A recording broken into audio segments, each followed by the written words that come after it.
Hello everyone, my name's Infinite and thank you for joining us for our first video here at the Infiniscape Collective. Today I will be reviewing Jurassic World Aftermath for the Oculus Quest 2 by Coatsink Games.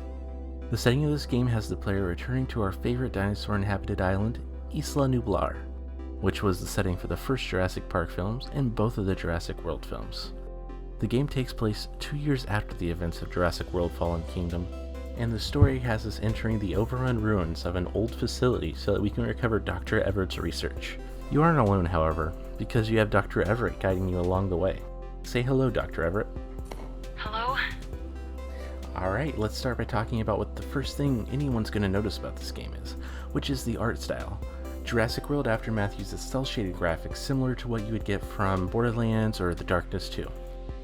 This is a beautiful fit for the game, as it gives the game a more accessible feeling, making it appealing to a wider audience than it would have normally.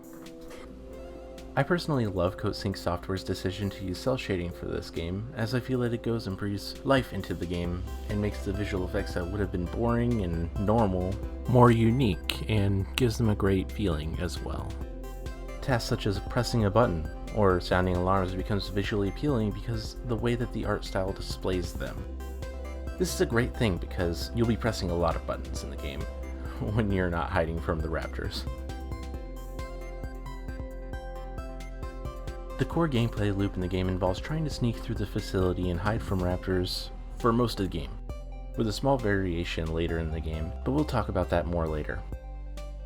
When traversing the game, you'll need to try to avoid being detected by the raptors that are actively trying to snack on you, and you'll be able to distract them by using tools that you collect early in the game. This allows you to go and set off alarms in the area.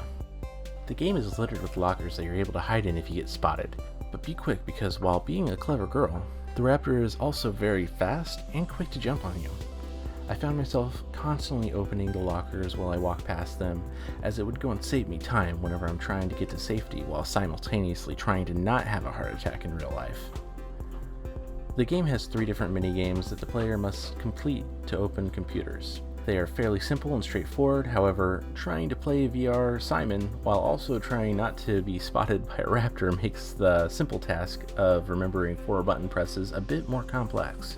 Other mini-games that the player must do is hitting the buttons at the proper time, similar to the Stacker arcade game, and a mini-game where you turn a dial to tune in a signal until the signal's clear.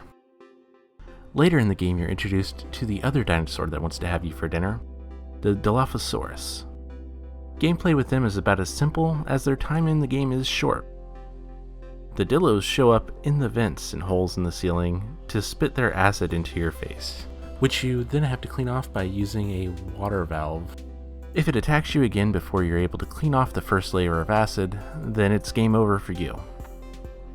You are able to fight against them, however, by shining a light on them to scare them away.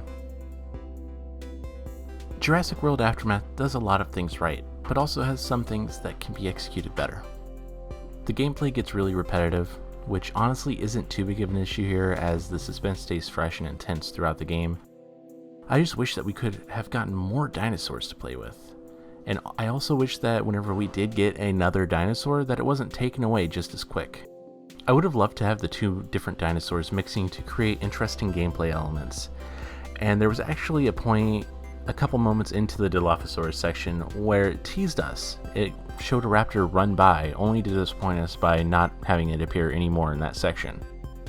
The game also ends very abruptly, leaving the player not only wanting more but also expecting more. In the end, I thought that Jurassic World Evolution was a fun game that kept me on the edge of my seat in suspense. And while it does have its ups and downs, I think that the game was good enough to warrant a 4 out of 5 rating.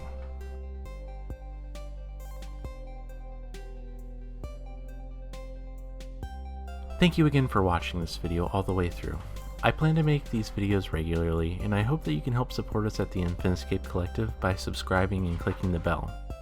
This will allow you to be notified of future reviews and other videos we put out. Also, feel free to give us a like and tell me if you agree or disagree with my review. And feel free to toss in any suggestions that you have in the comments as well, because this is my first video review and I look forward to having you guys help me mold each video into something better. Thanks again.